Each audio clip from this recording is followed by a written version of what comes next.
Aquieta o nosso coração, assim como Maria se aquietava diante dos teus pés. Que nada nessa terra e neste mundo seja relevante, ao ponto de levar os nossos corações a lugares onde a tua presença não está. Tudo que nós queremos é ficar aos teus pés, Jesus. Tudo que nós queremos é receber daquilo que o Senhor tem a nos oferecer. Alimente os nossos corações, alimente as nossas almas. Nós te pedimos em nome do Senhor Jesus.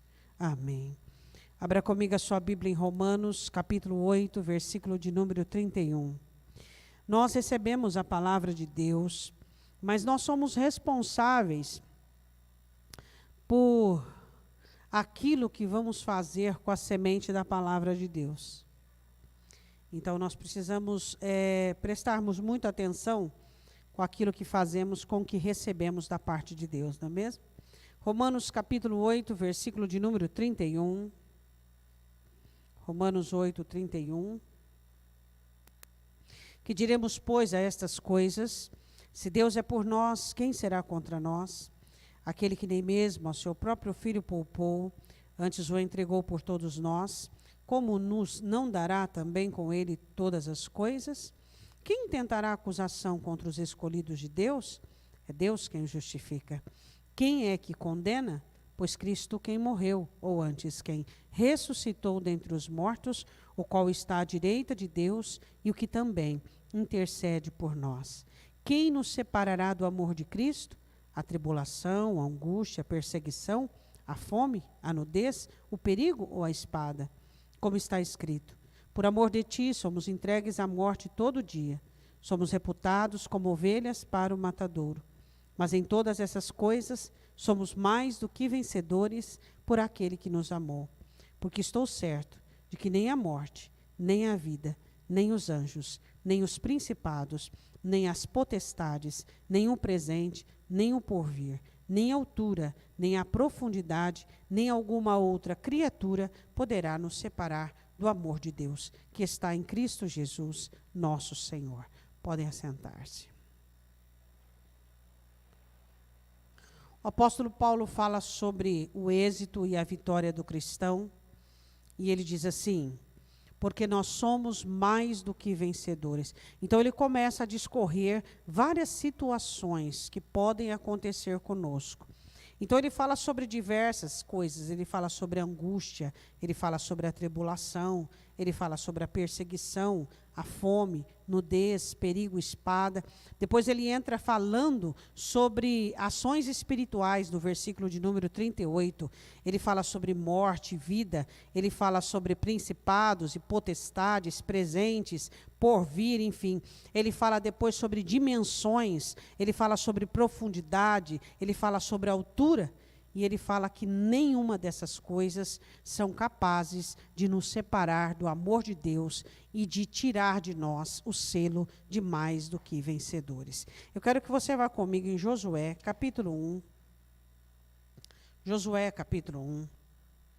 O desejo de vencer é algo que Deus quer que todos nós tenhamos. Quando Jesus olha para Pedro, e Pedro diz: tu és o Cristo, filho do Deus vivo, ele diz assim: tu és Pedro, e sobre esta pedra edificarei a minha igreja, e as portas do inferno não prevalecerão contra ela. O desejo de vencer é algo que tem que ser totalmente fundamentado e estabelecido no coração de todos aqueles que conhecem o Senhor Jesus. O que se confunde com o desejo de vencer, você sabe? Por exemplo, o que pode confundir uma pessoa, fazendo ela acreditar que ela tem desejo de vencer, que o desejo dela de vencer é genuíno? Hoje nós vamos falar sobre isso. O que é de verdade o desejo de vencer? E o que são aspirações passageiras? O que são pessoas que elas, ao mesmo tempo que querem vencer, se embaraçam com o presente, se assustam com o porvir, se detêm pelo passado. O que acontece com pessoas que deixam se vencer por dimensões ou profundidade, altura? O que acontece com pessoas que não conseguem enfrentar o universo espiritual, compreendendo que ele também é espiritual e que ele recebe condições para enfrentar? O que acontece com algumas pessoas que deixam se levar pela angústia, fome, nudez, tribulação e perdem as aspirações de vencer? Eu queria inicialmente perguntar uma coisa para você. O seu desejo de vencer é genuíno? Ele é verdadeiro? Verdadeiro é de verdade? Quando é que um desejo de vencer é verdadeiro? Quando ele subsiste a tudo o que você leu. Há ameaças físicas, a integridade física, ameaças espirituais e dimensões de distância e circunstância. Quando o seu desejo de vencer, ele prevalece a todas essas circunstâncias, então ele é genuíno. Quando é que o desejo de vencer é genuíno? Quando ele é plantado por Deus. Nenhum desejo de vencer subsiste àquela galeria de adversidades se não for plantado por Deus. É Deus quem planta o verdadeiro desejo da vitória, o verdadeiro desejo de vencer. Você pode ter na sua vida vários recursos humanos, vários apoios emocionais, várias pessoas que de uma maneira muito gentil incentivaram você. Você pode ter tido na sua vida muito conforto e muitas situações que incentivassem você à vitória.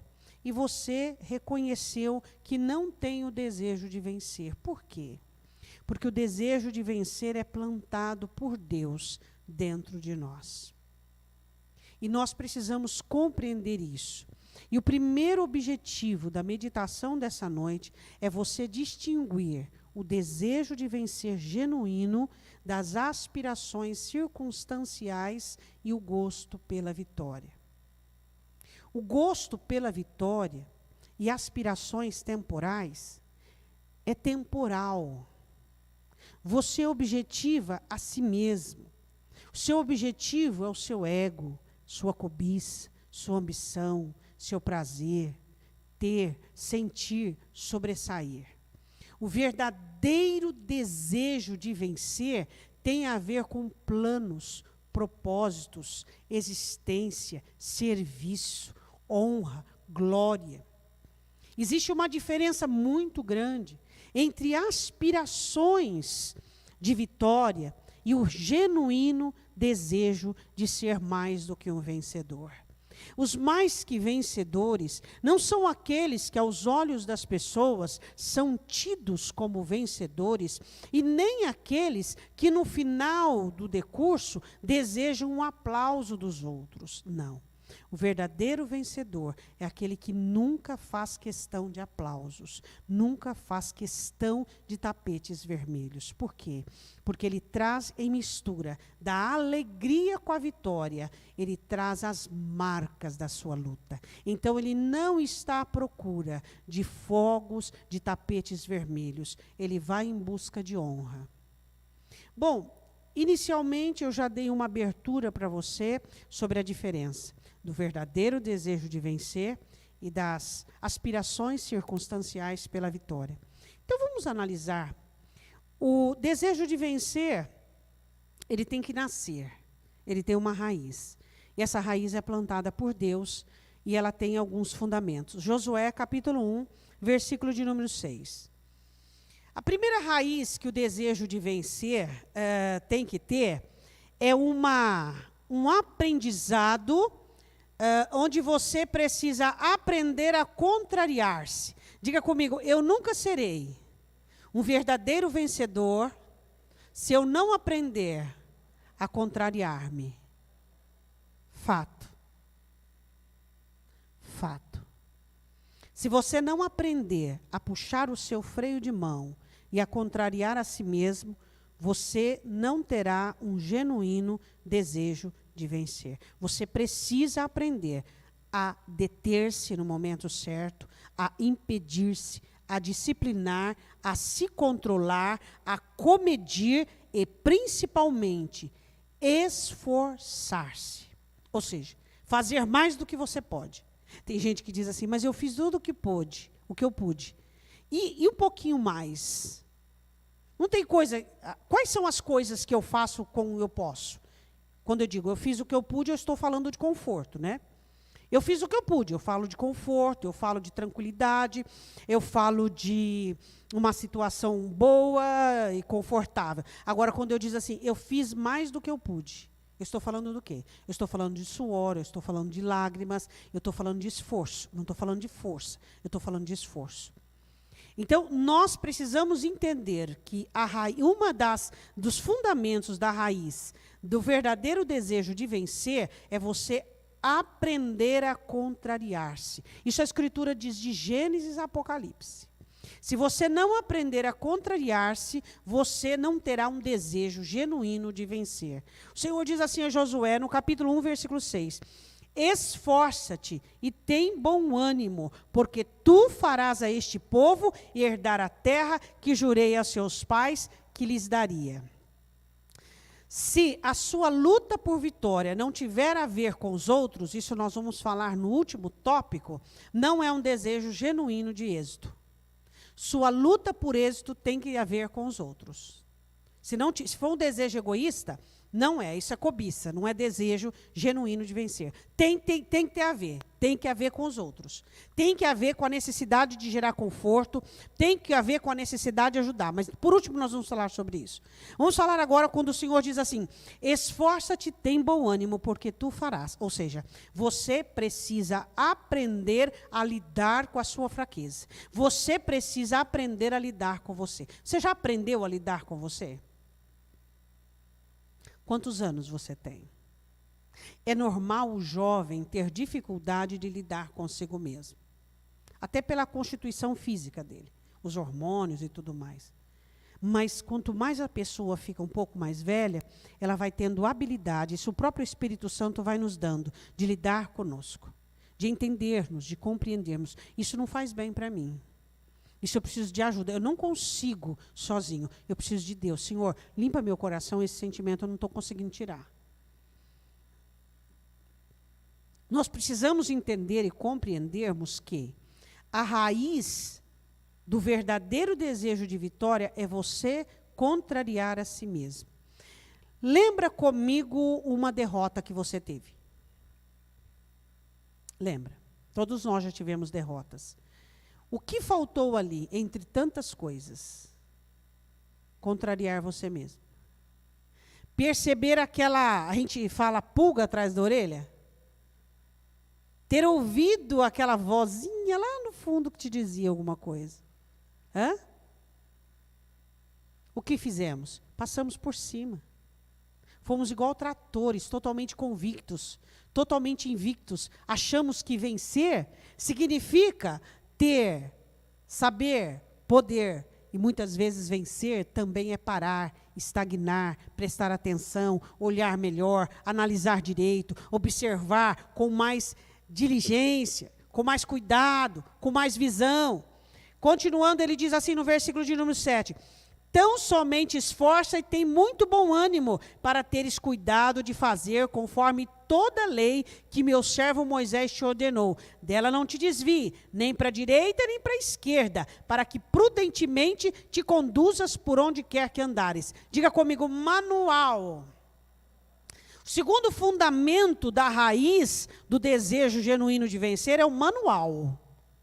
O Senhor diz assim, você tenha bom ânimo, e observe a lei que está escrita, que o meu servo Moisés escreveu, dela não se desvie nem para a direita nem para a esquerda, para que te conduzas bem por onde quer que andares. Então, tem que observar o manual. Se a raiz do êxito, do desejo de vencer, genuíno e afirmado e confirmado por Deus, tem que ter manual. Diga para o seu irmão, tem que ter manual.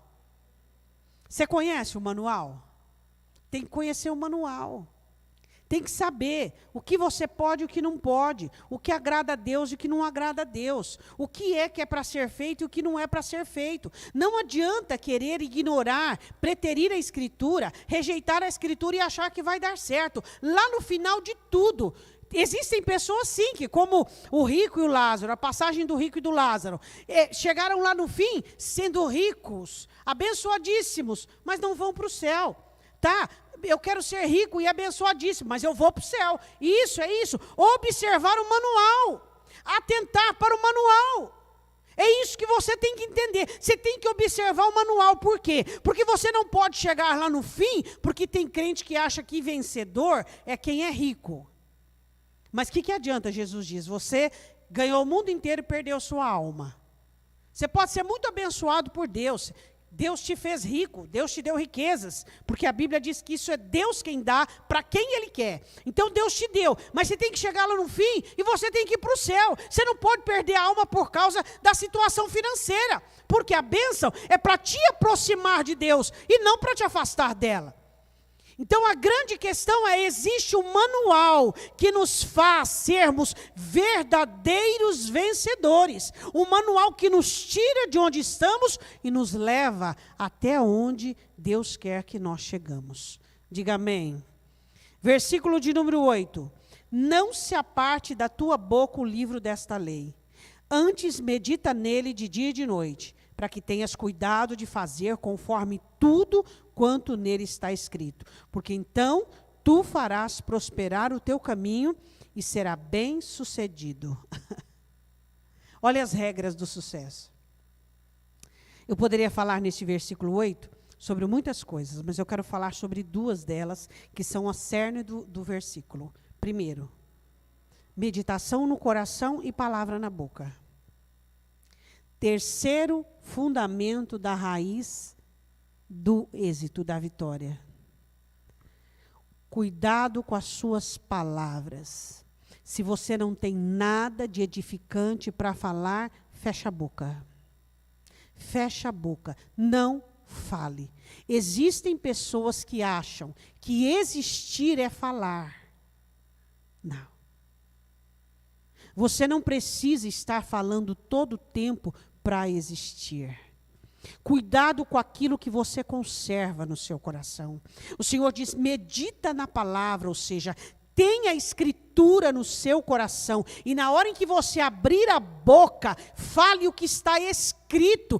Por quê? Porque ele meditando no coração, a boca fala do que o coração está cheio. Então, se o meu coração medita na escritura, a hora que eu abro a boca, o que eu vou falar? Eu vou falar a escritura, eu vou falar a palavra de Deus. Agora, as pessoas querem ser genuinamente vencedores, falando coisas que não tem nada a ver com nada. Nada a ver com nada. Você é aquela pessoa que tem necessidade de contar tudo? Você é aquela pessoa que tem necessidade de falar em todo o tempo? A palavra do Senhor diz assim, sejais prontos para ouvir e tardio para falar. Por que a Bíblia diz isso? Que nós temos que ser prontos para ouvir e tardios para falar. Por quê? Porque quem fala menos, peca menos. Quando você abrir a sua boca, fale aquilo que a Escritura diz. Fale aquilo que vai edificar. Fale as palavras que você quer que volte para você. Porque Jesus diz assim, tudo que o homem que sai da boca do homem vai voltar para ele. Então aquilo é igual um bumerangue. Se você quer que algo volte para você, diga. Se você não quer que volte, não diga. Então vamos lá, quais são os fundamentos? Aprender a contrariar. Segundo, você tem que ter um manual. Esse é o fundamento da raiz. Terceiro, você tem que ter cuidado com as palavras que saem da sua boca. Meditar com o seu coração na Escritura e poder falar as coisas que estão escritas, que são fundamentadas. Não diga coisas das quais você não quer que aconteça. Não fale de coisas que sejam ruins. Falem de coisas que... Você gosta de falar de problema? Você já viu que tem crente que ele tem um prazer mórbido de falar de problema? Ele gosta de falar de problema. Que tal você trocar este prazer por falar dos milagres, das coisas de Deus, das boas coisas que Deus faz, das obras, das maravilhas e das operações do Senhor? Deus é um Deus que trabalha por nós. Deus é um Deus maravilhoso. Deus é um Deus que faz tudo aquilo que Ele faz para que nós possamos vê-lo, reconhecê-lo, enxergá-lo, identificá-lo. Mas alguns de nós pretendemos, parece que é de propósito, olharmos para as coisas de uma forma pejorativa, de uma forma negativa. Por último, fundamento, versículo de número 9. Não te mandei eu? Esforça-te e tem bom ânimo, porque o Senhor teu Deus é contigo por onde quer que andares. Diga, aprender a receber ordens. Agora não era apenas um conselho. Você percebeu que no versículo 6 o Senhor dá um conselho para ele. Esforça-te e tem bom ânimo. É uma direção. Agora é uma ordem. Eu e você precisamos entender que se nós não aprendermos a receber ordens, nós não vamos conseguir o verdadeiro prazer e o verdadeiro desejo do êxito. Aprenda a receber ordens. Aprenda a obedecer. Essa sensação e noção de liberdade, de potencialismo que algumas pessoas procuram, é o próprio buraco para os seus pés. O funcionário que não sabe receber ordem não prospera, o patrão que não sabe obedecer ordens não prospera, o servo de Deus que não sabe obedecer ordens não prospera, porque todos nós recebemos ordens de alguém. A grande questão que nós temos que entender, a raiz do verdadeiro desejo de vencer começa em você entender que tem que contrariar a si mesmo. Segundo, tem um manual que você precisa observar e praticar. Você precisa entender isso. E compreender que este manual vai dirigir você adequadamente na direção correta. Terceiro, a palavra de Deus deve estar aqui dentro e nos seus lábios. E por último, aprender a receber ordens, abaixar a cabeça. Você sabe abaixar a cabeça? Existem pessoas que estão com enrijecimento aqui, não consegue mais. Você vai aprender na lição de hoje que às vezes nós temos que abaixar a cabeça. Segundo ponto, Josué capítulo 4. Segunda questão para que nós sejamos pessoas que tenhamos o verdadeiro desejo de vencer, é que nós temos que ter uma coleção dentro de nós. Uma coleção. Pode ser, eu acredito que seja mais, né? Pode ser 3, 4, 10, 15, algumas maiores, outras menores, algumas de um formato, algumas de outro. Você tem essa coleção dentro de você? Aí você diz, mas pastora, eu não sei do que a senhora está falando, como que eu vou saber a coleção? Todos nós temos que ter essa coleção dentro de nós. Todos nós temos que ter essa... É como se fosse uma... Tem pessoas que colecionam livros, tem pessoas que colecionam e tem relíquias. É como se fossem as relíquias da sua vida. Sabe como é que Deus as chama? Memoriais. Dentro de nós deve ter uma galeria de memoriais. Onde de vez em quando nós descemos... Se é descer ou se é subir, não sei onde é que fica na sua alma. Então você vai lá e você começa a recordar os memoriais da graça, da operação, dos milagres. Então você se lembra quando Deus te socorreu naquele dia. Que se não fosse aquela fração de segundo onde o Senhor interviu, você poderia ter contraído uma doença, você poderia ter descabido da sua vida, você poderia ter jogado tudo fora. Então você coloca aquele memorial onde você não esquece. E de vez em quando você dobra os seus joelhos, o Espírito Santo lembra dos seus memoriais e você começa a agradecer a Deus. E aí você lembra daquilo do resgate, você lembra do milagre, você lembra. O genuíno desejo de vencer se faz por memoriais. A nossa jornada com Deus é uma história. E dessa história nós tiramos várias experiências maravilhosas, vários memoriais, onde é impossível nós esquecermos o que Deus fez por nós. O memorial tem a função de nós recordarmos e lembrarmos de onde nós viemos. O memorial tem o objetivo de constranger o nosso coração para que não exista arrogância e nem soberba. O memorial existe para que nós nos lembremos das obras de Deus e diante de quem temos que nos prostrar. O memorial existe para que o nosso coração se apaixone todos os dias por aquele que é dono dessas obras. O memorial existe para que jamais, em tempo inoportuno e difícil, nós pensemos em desistir e retroceder, mas continuar. O memorial existe para que você e Deus possam ter uma comunhão afinada e apurada na hora da angústia. E é por isso que o memorial existe. Deixa eu dizer uma coisa para você. Josué capítulo 4, versículo 1. Sucedeu que, acabando todo o povo de passar o Jordão, falou o Senhor a Josué, dizendo: tomai do povo 12 homens, de cada tribo um homem, e mandai-lhe, dizendo: tirai de onde estavam firmes os pés dos sacerdotes, parados com a arca, 12 pedras, e levai-as convosco à outra margem, depositai-as no alojamento em que haveis de passar esta noite. Versículo de número 6, para que isto seja por sinal entre vós, e quando os vossos filhos no futuro perguntarem, dizendo: o que significam essas pedras? Como é que é? No futuro, para a posteridade, para que nunca se esqueça. Então lhes direi que águas do Jordão se separaram diante da arca da aliança do Senhor, passando ela pelo Jordão, separaram-se as águas do Jordão, assim essas pedras serão para sempre, por memorial aos filhos de Israel. Diga amém. Então Josué fez... a arca parou no meio do Jordão. Então cada representante de cada tribo pegaria uma pedra e levaria e colocaria fora, à margem do rio, para que aquilo ficasse como um monumento. E isso ficou em Gilgal. E todas as vezes que as crianças, os adultos, na posteridade perguntassem, eles diriam: Deus abriu o Jordão na cheia, para que nós passássemos a seco. Eu quero perguntar uma coisa para você. Você tem memoriais? Será que são somente coisas ruins que aconteceram na sua vida? Será que as nossas lembranças, você já percebeu como as pessoas, quando elas vão falar das coisas ruins, elas comentam os detalhes? Os detalhes.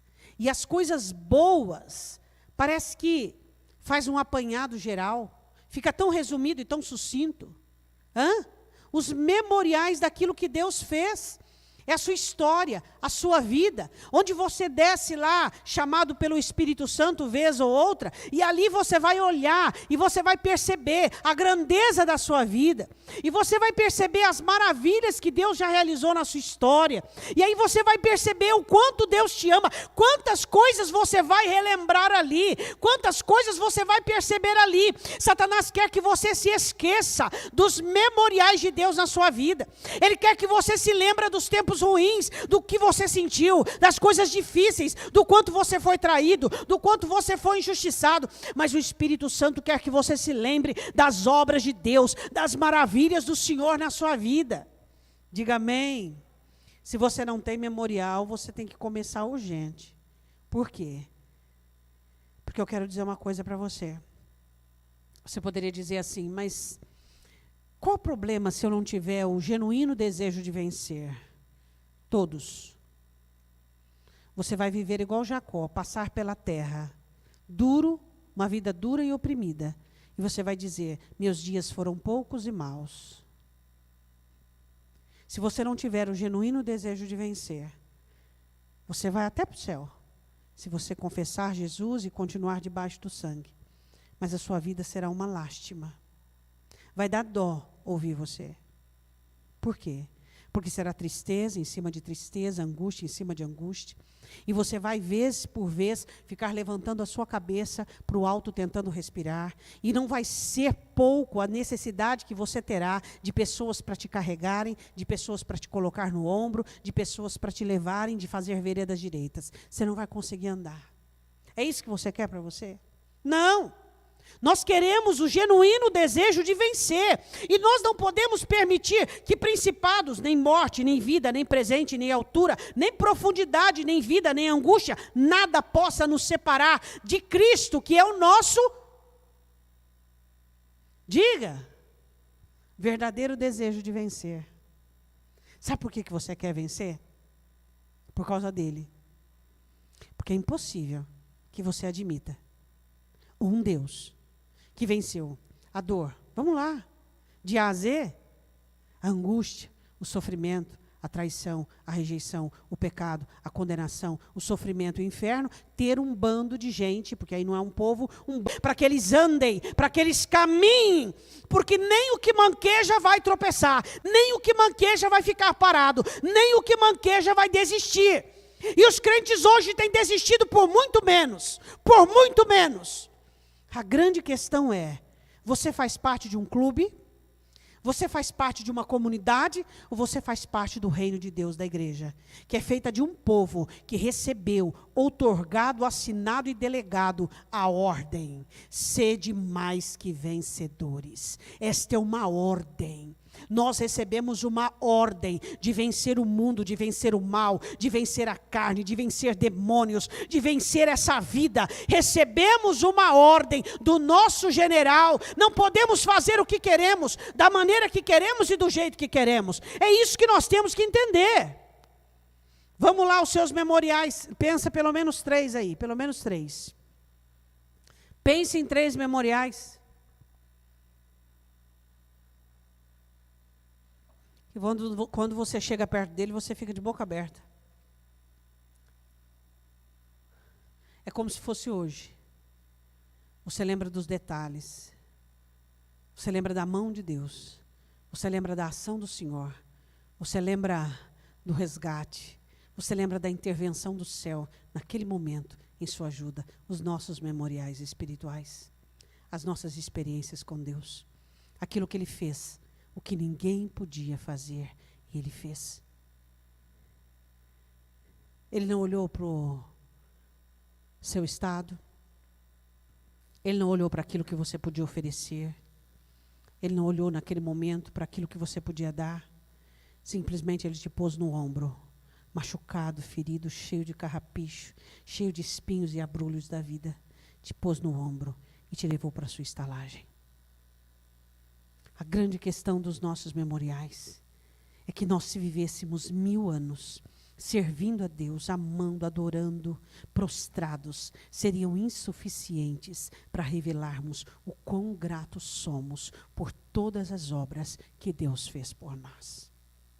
Mas Satanás quer fazer você ficar enfadado pelo dia a dia, as coisas desta vida, as coisas que dão errado, a moto que quebra, o carro que quebra, isso que acontece, aquilo outro que acontece. E você vai se deixando levar por tantas coisas ínfimas e pequenas, e tantas coisas, e elas vão se tornando cada vez mais grandes, e as obras de Deus vão se tornando cada vez mais pequenas, e as coisas comuns vão aumentando, e os problemas vão se tornando gigantescos, e as coisas vão ficando difíceis e insolúveis, e as coisas do céu vão diminuindo dentro de você, ao ponto que você percebe que também ficou pequeno.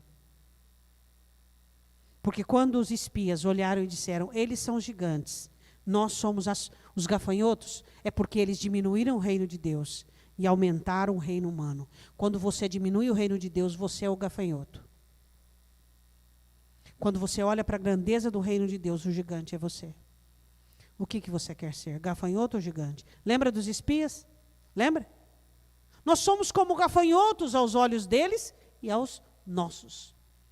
Quem você quer ser, gigante ou gafanhoto? Se você desanima olhando para a grandeza do reino humano, dos problemas, você vira um gafanhoto. Mas se você olha para o reino humano e você enxerga que o reino de Deus é muito maior, é poderoso e absoluto, você é o gigante e os inimigos são os gafanhotos. É assim que nós temos que agir. Os memoriais nos fazem entender isso e compreendermos isso. Agora, eu queria que alguém me respondesse. Como eu queria. Se você tiver a resposta e pudesse me dar. Você já viu pessoas com imunidade diferente das outras? Por exemplo, está nós 4 pessoas aqui. E vamos supor que uma pessoa está com uma gripe comum, tá? Não é peste nem nada. 2 pega e uma não pega. Imunidade de uma diferente das outras 2, tá? Imunidade elevada. Eu queria que alguém me respondesse assim. O porquê é tão fácil tirar o desejo, a aspiração de vencer dos crentes? O porquê eles são tão sem imunidade à circunstância? Eu queria saber. Eu não consigo conjugar, eu vou abrir meu coração agora para você. Eu não consigo conjugar cristianismo com desânimo. Eu não consigo conjugar cristianismo com apatia, cristianismo com morosidade, cristianismo com derrota. Eu não consigo conjugar. São coisas que eu não consigo digerir. É uma coisa que minha alma repele, minha alma não aceita. É uma coisa que a ação do Espírito Santo de Deus em nós não aceita. Entende? Passamos por circunstâncias, passamos por vales, mas não permitimos com aquilo encarne em nós. Eu passo pelo vale, eu não sou um. Eu passo pelo deserto, eu não sou um deserto. É isso que nós temos que entender. Nós somos mais que as nossas circunstâncias. E agora você vai ver as experiências. Você viu o memorial. Eu quero falar de 2 experiências negativas que Josué teve. E eu quero falar sobre a importância das experiências negativas na sua vida. Você acha que o desejo de vencer é feito apenas por uma boa raiz com 4 fundamentos? Você acha que o desejo de vencer é feito por apenas memoriais? Não. O desejo de vencer também é feito por provar você. Você vai ser provado. Qual é a sua simpatia, qual é a sua empatia e qual é a sua inclinação à derrota? Todos nós vamos ter derrotas para sermos provados nela. Para Deus ensinar a rejeitá-las, a não aceitá-las. Josué passou por uma. Ele vence Jericó, Jericó cai os muros, e então começa-se a Ai. Ai, uma cidade pequena, então os seus generais ali disse para Josué, Josué, não canse todo o povo nem cansado estava, que nem precisou guerrear. Mande apenas uns 3.000 homens. Josué manda, morre 36. Morre 36 homens. E o povo geral, uma derrota naquele momento, eles não podiam ter. Mas tiveram por quê? Porque você sabe que Acã esconde anátema, aquilo que era do Senhor. Então havia maldição no meio deles, então eles perdem. Mas eu quero falar disso. Josué 7, capítulo 6. Qual é a sua reação na derrota? Ah, pastor, eu sofri muito na perda. Eu sofri muito na ingratidão. Eu sofri muito na rejeição. Eu sofri muito no desafio. Eu sofri muito. Lógico, você é humano. Mas você pegou um gostinho pelo sofrimento? Você pegou uma empatia pelo sofrimento que está lá até hoje? Está multiplicando o sofrimento? Está trabalhando ainda com aquele sofrimento? Já foi. Já foi. Acabou. Uma coisa muito interessante com o tempo é que você não pode voltar nele. Você só pode mudar o que você tem aqui dentro. Mas você não pode voltar no tempo. Então você tem que entender o seguinte, que ou você deixa o tempo passar, ou você é passado com ele. Se você não deixar o tempo levar as coisas que passaram, você não consegue aplicar aquilo que Paulo diz em Filipenses. Esquecendo-me das coisas que para trás ficam e avançando para aquelas que estão diante de mim. Você não consegue. A grande questão é, nós temos experiências ruins na nossa vida, coisas que nos afetaram intimamente, cada um de nós. Eu não posso chegar aqui e falar assim, a minha foi pior. Você diz, não, a minha foi pior. O outro diz, não, a minha foi pior. Não, a minha foi pior porque eu fui traído. O outro diz, não, a minha foi pior porque eu perdi minha mãe, eu perdi meu marido, eu perdi meu filho. Nenhum de nós podemos o quê? Selecionar a dor de cada um, porque cada um tem a sua dor em particular.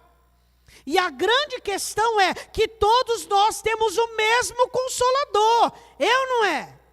Então a grande questão que Deus nos prova por meio das nossas experiências ruins, para nos provar se nós somos mórbidos, se nós somos melancólicos, se nós somos vitimistas.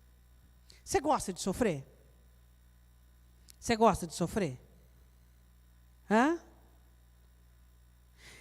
Você sabia para que serve a forma? Você sabe por que serve a forma? Você pega a água e você põe ali na forminha de gelo, você põe na geladeira, aí saem os cubinhos de gelo. o sabão, lembra antigamente que as mães da gente faziam sabão, usava aquela lata de óleo e punha o líquido lá dentro e fazia aquele sabão redondinho, quadradinho e assim por diante. A forma serve para isso, para dar forma.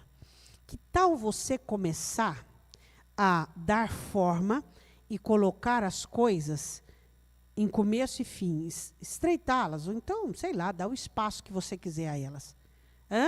Colocar as coisas no seu devido lugar, encaixá-las dentro das formas dentro de você. O que você acha?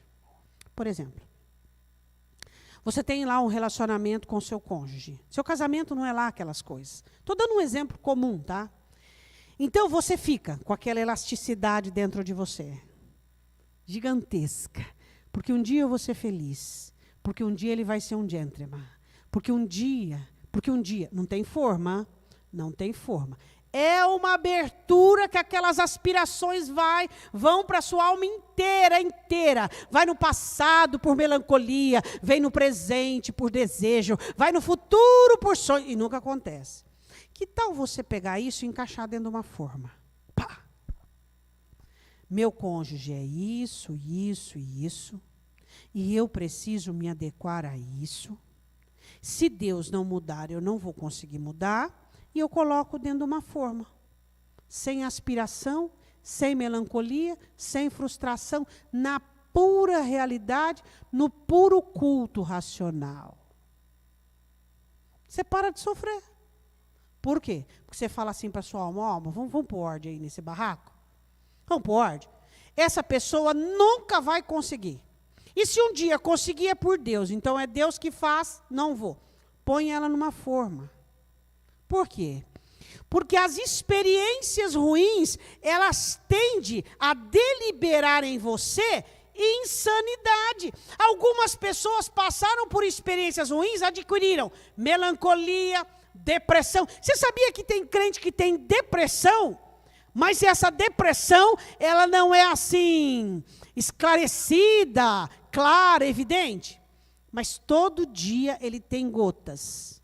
Um dia ele está triste, outro dia ele está meio para baixo, ontem eu estava triste, ontem eu estava meio para baixo. Hoje eu preciso ter uma dor na perna. O que você tem? Eu estou com uma dor na perna. Aí no outro dia, estou preocupado. Aí no outro dia, eu preciso, dor na perna, preocupado, o que mais que eu preciso falar agora? Todo dia ele tem um atenuante para não estar bem. Ele tem um quadro depressivo não assumido. Por quê? Porque as experiências negativas dele foram muito mais bem recebidas do que aquilo que Deus tem para oferecer para ele. A grande questão é, quando nós passamos por coisas ruins, nós somos provados por Deus para rejeitá-las, para não aceitá-las. Eu não gosto de sofrer. E até para sofrer tem que saber sofrer. Tem que saber o quanto você vai sofrer. Ai, pastor, eu estou morrendo de saudade. Espera aí um pouquinho, você está morrendo de saudade. Você pode ter essa pessoa perto? Não. O que você pode? Só ligar. Então liga e mata a saudade, pronto, acabou. Agora, você vai morrer? Não. Isso não é bíblico. Porque eu queria muito, você quer muito isso, tem condição de ter, agora não tem, então acabou. Para de sofrer. Então nós precisamos ser mais cabais, realistas e mais racionais para lidarmos com as nossas experiências negativas. Por quê? Porque se você for todo o coração com as experiências negativas, você vai ser destruído por elas. Você tem que ser racional com as suas experiências negativas. Não deu fazer o quê? Você achou que quando você aceitou Jesus, Jesus disse assim, tudo que você planejar vai dar certo. Tudo que você quiser, você achou que era assim? Não. Então você tem que entender que nós passamos por experiências negativas. E nós temos que entender, trabalhar e lidar com elas. E você, diz Pedro, não é a única pessoa no mundo que passa por isso. Não. A Bíblia diz em Josué, capítulo 7, versículo 6... Então Josué rasgou as suas vestes, se prostrou em terra sobre o seu rosto perante a arca do Senhor. Aqui estava o homem Josué. Até a tarde, ele e os anciãos de Israel deitaram pó sobre as suas cabeças. E disse Josué, Senhor Deus, por que com efeito fizestes passar este povo Jordão, para nos entregares nas mãos dos amorreus, nos fazerem perecer, antes nós tivéssemos contentado em ficar além do Jordão. Ah, Senhor, que direi? Pois Israel virou as costas diante dos seus inimigos. Ouvindo isso, os cananeus e os moradores da terra vão cercar, desarraigar o nosso nome. Então, o que se farás ao teu grande nome? O Senhor diz, Josué, Josué, levanta, Josué. A grande questão é, não aceite ficar prostrado. Não aceite ficar prostrado. Teve gente que já levou tombo pior que o teu e está de pé. E aí, o que você fala diante dele? Teve ou não teve? Vamos lá.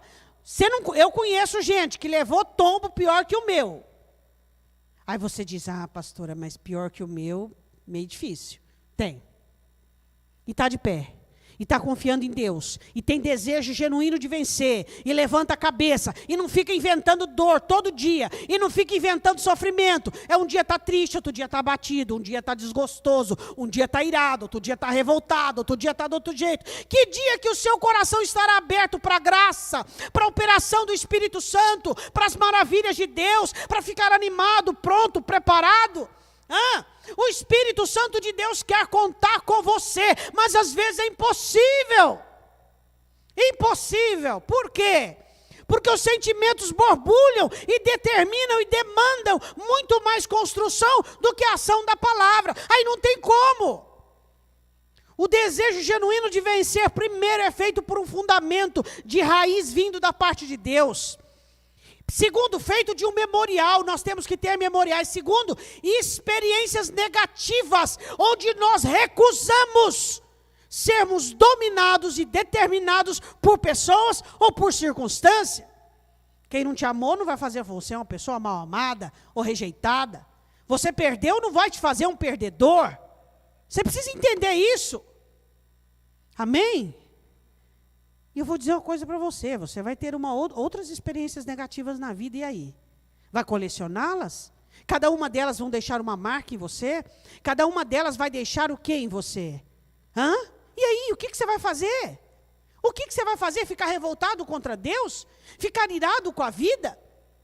Amortizar a sua vida? Sentenciar a sua vida? O que você vai fazer? Você vai continuar a viver? A grande questão é, você só sobrevive ou ainda vive? Pastor, eu só sobrevivo, estou esperando o arrebatamento. Arrebatamento não é para os fracassados, não é verdade?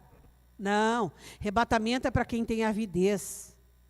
Você precisa desejo de vencer, você precisa desejo de dar certo, você precisa desejo de vencer essa situação, atravessar e chegar do outro lado. Você precisa ter esse desejo, você tem que ter os olhos com chamas de fogo, você precisa.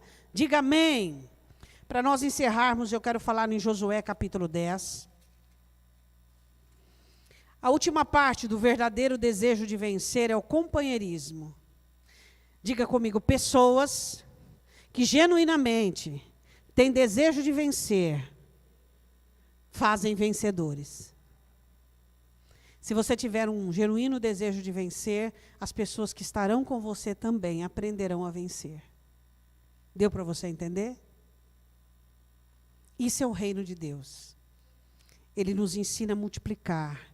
Ele nos ensina como uma fonte a jorrar para fora. Josué passa por uma aliança com os gibeonitas por conta de uma armação.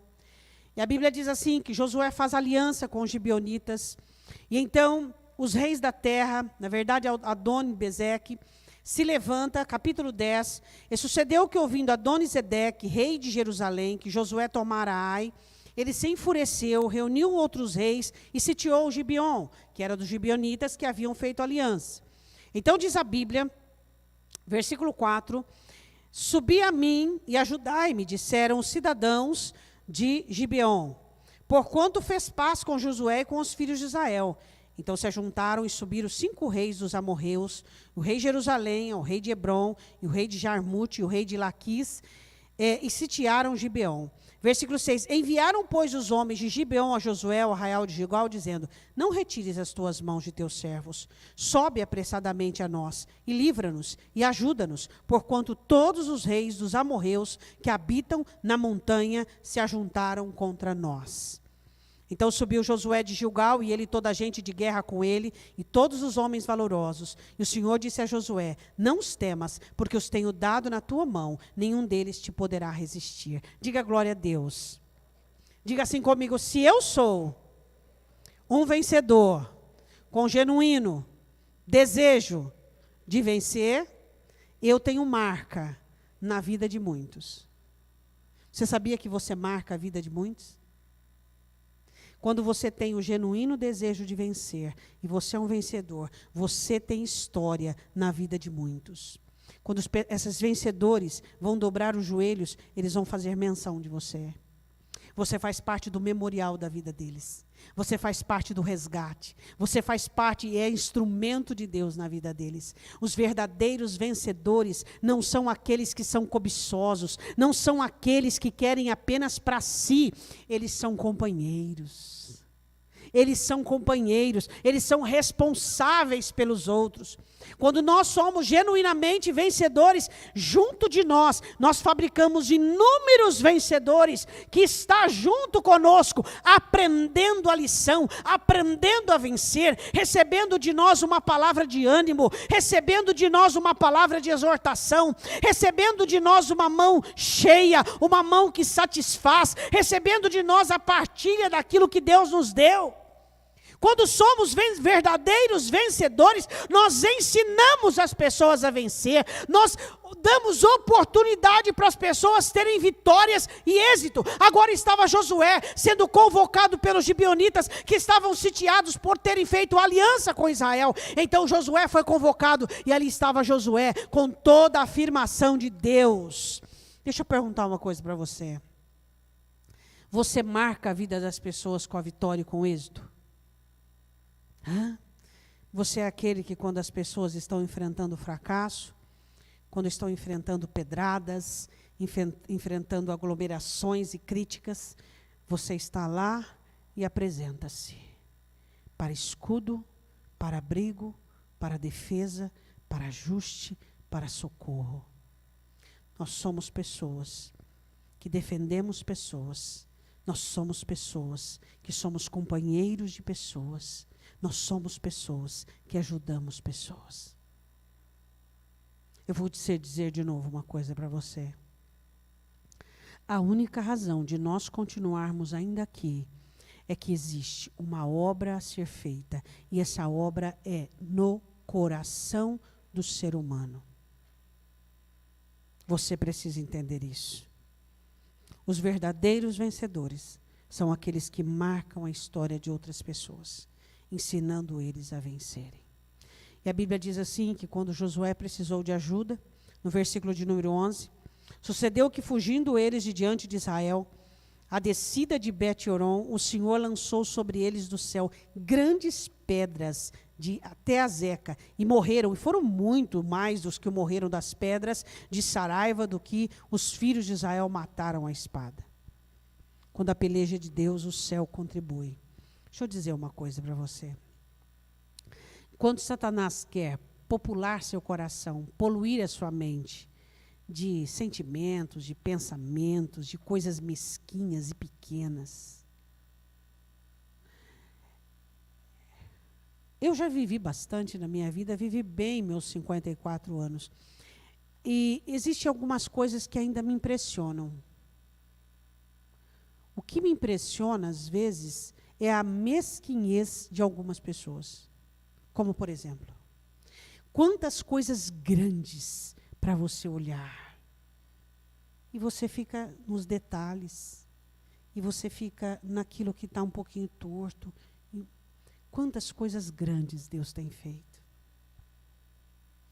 E você fica deixando o seu coração poluir com sentimentos, sendo que existe tanta palavra para descer, existe tanta ação profética para descer, existe tanto poder do Espírito Santo para descer, mas o coração populado de coisas ruins, de sentimentos negativos, não pode.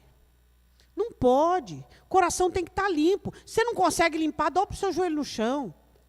Fala, Senhor, eu estou com um sentimento aqui que não gosto, é mal. É mal, eu não gosto, estou indignado, estou ressentido, estou rejeitado, tenho inveja, tenho ciúmes, estou com raiva. Tira, Senhor, de mim esse sentimento, porque eu não quero que ele esteja aqui dentro. Pronto. O Espírito Santo limpa. Por quê? Porque esse é o trabalho dele. Eu gostaria que você fechasse os seus olhos. Eu queria que, em primeiro lugar, nesta noite, você se identificasse. Se você genuinamente tem desejo de vencer. Ou se a vitória para você são aspirações, porque as pessoas vitoriosas vivem bem, as pessoas vitoriosas comem bem, as pessoas vitoriosas vestem bem. Isso é só aspiração. Quem genuinamente, se você não tem o verdadeiro desejo que vem de Deus de vencer, fala para Deus agora, eu quero a raiz, eu quero o memorial, eu quero saber lidar nas experiências e eu quero ser companheiro. São essas as características. Diga para o Senhor, eu quero ter raiz, eu quero ter memorial, eu quero ser aprovado nas provações e nas experiências. E eu quero ser companheiro. Diga para o Senhor, eu quero ter desejo por vencer, eu quero ter gosto. Eu não quero ter gosto pelo sofrimento. Eu não posso gostar de ser triste, meu Deus, por favor. Eu não posso gostar de ser melancólico. Eu não posso gostar de ficar cultuando dentro de mim coisas ruins e negativas. Eu não posso. Eu me nego a isso. Eu me nego encaixar nos padrões dos outros. Eu me nego a permitir que as pessoas me defraudem. Eu me nego a permitir que as pessoas me façam infelizes. Diga para o Senhor, eu me nego. Eu me nego que as pessoas me façam uma pessoa rejeitada. Eu me nego a aceitar isso. Eu não aceito isso. Diz para o Senhor agora, eu não aceito ser uma pessoa triste. Eu não aceito ser uma pessoa melancólica. Eu não aceito. Deus, eu já fui mais feliz do que eu sou. Deus, eu já tive mais ânimo do que eu tenho. Deus, eu já tive mais sonhos e projetos do que hoje. Eu não aceito, diz para o Senhor, eu não aceito. Eu quero hoje, como Bartimeu, tirar essa capa de sobre mim. Quando Bartimeu foi chamado por ti, ele tirou a capa, ou seja, ele não ia precisar mais daquela capa velha, rasgada e surrada. Deus, eu não preciso mais dessa capa, que me lembre o quanto eu fui rejeitado, o quanto eu não fui amado, o quanto eu fui traído, o quanto eu fui desprezado, o quanto eu fui preterido. Diga para o Senhor agora, eu não quero mais. Você pode deixar o Espírito Santo levar essa capa embora agora? Você pode deixar o Espírito Santo tirar isso de dentro de você, rasgando a sua alma, tirando esse apego. Quem sabe você diz, mas essa capa me dá conforto, essa capa me dá abrigo, mas o Senhor está dizendo, você não vai precisar mais dela, você não vai precisar mais dela, você está livre. Ouça o que o Senhor está te dizendo, você pode ser mais feliz do que você é, você pode ter mais ânimo do que você tem, você pode estar melhor do que você está. Basta você abrir o coração para o Espírito Santo de Deus. Deixa o Espírito Santo ministrar dentro da sua vida. Não permita que Satanás com seus agentes infernais venha tutoriar sobre a sua alma. Não permita. Satanás vai fazer de tudo para a sua opressão. Satanás vai fazer de tudo para o seu cansaço. Satanás vai fazer de tudo para a sua depressão. Não permita, peça a Deus socorro. Senhor, me socorre, a minha dor é maior do que eu. Diga, Senhor, a minha dor é maior que a minha sanidade. Me socorre, Senhor. Eu não posso permitir, porque, Senhor, eu tive experiências ruins, sim, perdi, sofri, fui abandonado, fiquei sozinha, fiquei sozinho, fui traído, Senhor, fui frustrado, malograram as aspirações do meu coração, mas eu ainda tenho o Senhor, que é o dono dos meus sonhos, que é o que planeja a minha vida, aquele que vai restituir a minha sorte, aquele que restitui a minha vida. Diz para ele, Jesus, eu preciso de ti. Cura minha dor, Senhor. Cura minha dor, Senhor. Me ensine a lutar contra eu mesmo. Me ensine a lutar contra a minha dor. Me ensine a lutar contra o meu sofrimento. Me ensine a lutar contra a minha tristeza. Me ensine a lutar contra as minhas lembranças negativas. Senhor, por favor, não me deixe ser conduzido por aquilo que me fez mal. As minhas lembranças ruins, Senhor, embargam o meu coração. Trazem lágrimas aos meus olhos, mas quando eu me lembro delas, eu não posso me deixar de lembrar da tua graça, eu não posso me deixar de lembrar do teu favor, porque elas se tornaram memoriais da minha vida. Oh Jesus, a minha gratidão tem que ser maior que a minha tristeza. A minha alegria tem que ser maior que a minha tristeza. O meu ânimo tem que ser maior que a minha tristeza. A minha festa tem que ser maior, Senhor. Porque mais são aqueles que estão comigo do que os que estão contra mim. Mais são as tuas obras do que as experiências ruins. E eu já me decidi, Senhor. Eu já me decidi. Eu não vou me deixar, diga ao Senhor, eu não vou me deixar levar pela tristeza. Eu vou ter lembranças boas. Eu vou cultivar lembranças boas, porque é isso que me dá esperança. Eu vou trocar considerações minhas pela Tua palavra. Eu vou trocar conclusões minhas pela Tua palavra. Ó Senhor, em breve eu estarei contigo. E eu terei que te dar conta de tudo aquilo que eu vivi nessa terra. De todas as oportunidades que o Senhor me deu. E nesta noite o Senhor nos dá a oportunidade de abraçar a Tua palavra e de fazer diferente. Deus, eu quero te pedir por aquele que dentro do coração tem como combustível a tristeza, o complexo, a amargura. Eu quero que nesta noite o Senhor troque pelo genuíno desejo de vencer, pela raiz, pelo memorial, pelas provas onde definimos e decidimos que não somos nascidos para o sofrimento, não temos empatia com o sofrimento, e pelo companheirismo, pela unidade e pela comunhão que existe em nós. Eu quero que você agora pense em alguma pessoa que está passando um momento difícil. Diga para Deus que você quer ser instrumento de vitória na vida dela. Diga para o Senhor, Senhor, me use. Me use como companheiro. Me use como alguém, Senhor, que vai junto com o êxito, levar outras pessoas ao êxito. Me dê ombros fortes para carregar. Me dê mãos fortes para sustentar. Me dê pés firmes, Senhor. Diga ao Senhor agora. Diga, Senhor, tira os meus olhos de mim. Eu não posso ficar olhando para o meu umbigo. Eu tenho que ter característica de verdadeiro vencedor. O verdadeiro vencedor faz outros também se tornarem vencedores. Ainda com seus olhos fechados, pode ficar na posição que você está. Eu queria que você orasse comigo.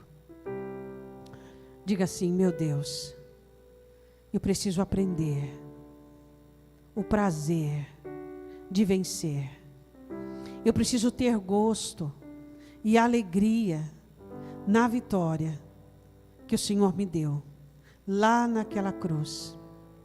Me dê raiz, e nessa raiz, me ensine a contrariar eu mesmo, me faça olhar para o manual, me dê lábios abençoados, e me ensine a receber ordem.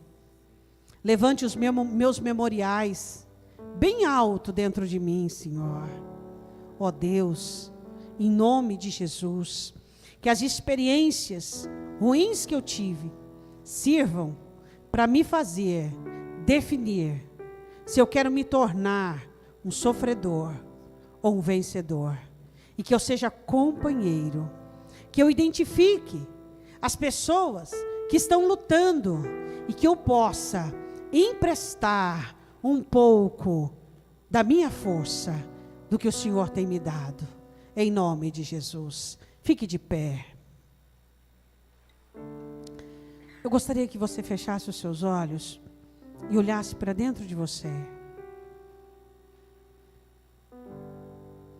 Existem algumas coisas que podem combater o desejo de vencer.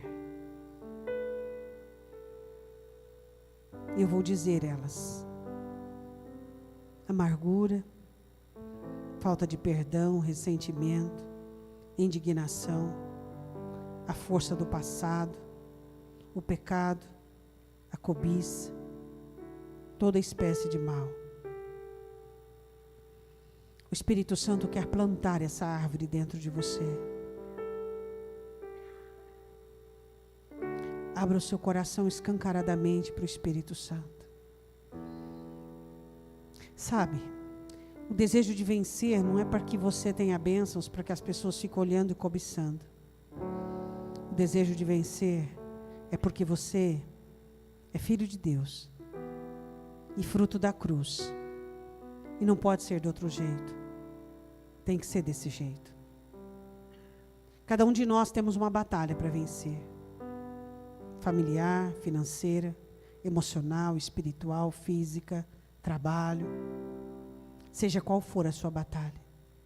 Deixe o Espírito Santo recuperar em você o desejo de vencer. Levante sua mão direita para o alto. Que o poder da palavra sobre a sua vida seja total e absoluto. E que o Espírito Santo, tomando essa espada, venha desferir golpes contra tudo aquilo que se opõe a essa escritura. E que o Senhor venha fazer em você o verdadeiro e genuíno desejo de ser mais que um vencedor. Em nome do Senhor Jesus. Diga amém. Deus te abençoe e vá em paz para sua casa, em nome de Jesus.